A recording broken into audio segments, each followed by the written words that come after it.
Welcome back to Ask Allison. Here's today's question. I keep hearing about the summer slump. I've been in practice since February and it's going well, but I'm afraid I'm going to lose all my clients and the phone will stop ringing. How do you suggest people prepare for the summer slump? Really good timing on this question.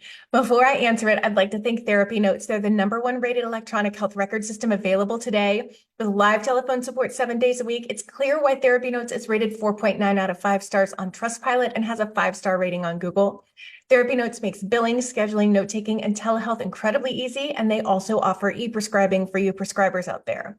If you're coming from another EHR, TherapyNotes makes the transition incredibly easy, importing your demographic data free of charge so you can get going right away. Find out what more than 100,000 mental health professionals already know. Use promo code ABUNDANT at therapynotes.com for 2 free months. All right. The summer slump is very common, especially amongst therapists in their first year or two of practice.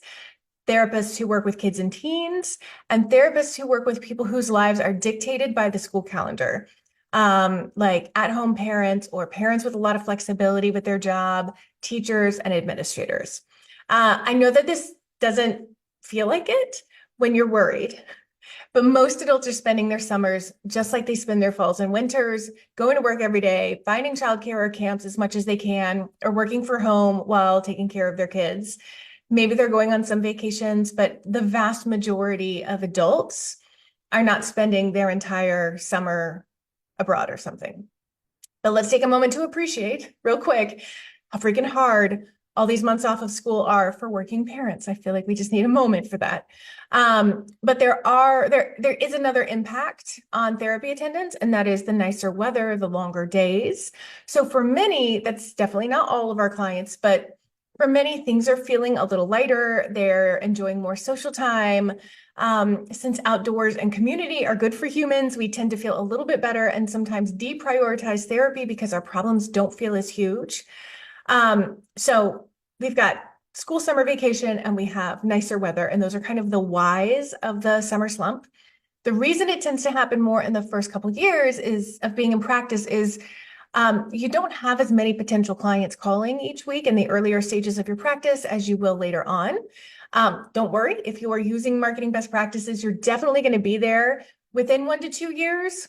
I mean, you'll be full before that, but having overflow of interest really helps with those weird pockets of time during the slump. So let's talk about how to weather the slump. Some people take on more clients about a month or so before summer hits to mitigate the impact.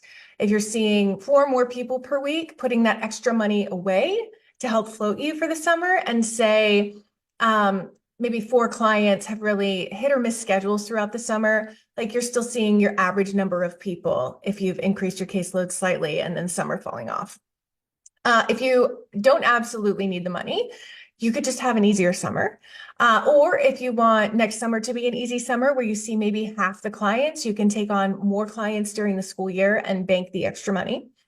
If you're like most of us and you need consistent income, spend more time on your marketing during the summer. Do more of the marketing that got you the clients that you have. Even if you just take 1 session's amount of time per week or per day, marketing during that slump, you'll have more calls from potential clients than you might have had during the school year if you just take an hour a day of marketing. Don't slump with the summer slump. Stay active in building your business. It's easy to feel like you're putting forth the same effort or maybe more effort if you're doing this, but not getting as much return at first. But just trust the process, not to sound too therapist-y, but trust the process.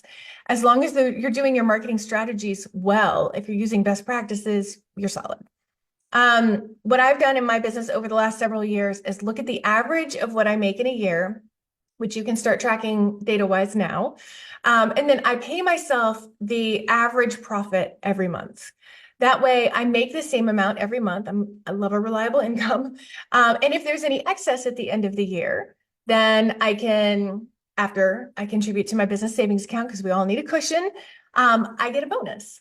Now, there are some months where I make more and some months where I make less, so it just makes things feel steady and even.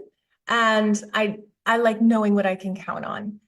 Another option would be to have a no cancellation policy. A no cancellation policy states that a client pays for a session every week, whether they attend or not, regardless of how far in advance a client communicates that they won't be there for a session, unless the therapist is out. So the client can schedule an extra session the week prior or the week after their missed appointment if there's availability. And that's how the no cancellation policy works. I've seen many students love these policies and the consistency and the stability that they provide. I don't think they work for every population. For instance, as a parent, I'm not going to pay $800 for the month my daughter's at sleepaway camp. I'm not going to do it. But as long as you have very clear conversations and your clients understand the way it works, it can be a really solid option for some practices. And lastly, I implore you not to freak out. I know that's easier said than done. Take that nervous energy and channel it into laps at the pool or extra marketing activities or prepping for the school year. The fall will bring more phone calls and returning clients as long as you continue to market. Don't let scarcity and fear take over. So today's free worksheet is 6 tools to shift scarcity mindset. Comment or DM the word sheets, as in worksheets, sheets, and I will send it to you. And we also have the link above if that's easier for you. All right, take great care.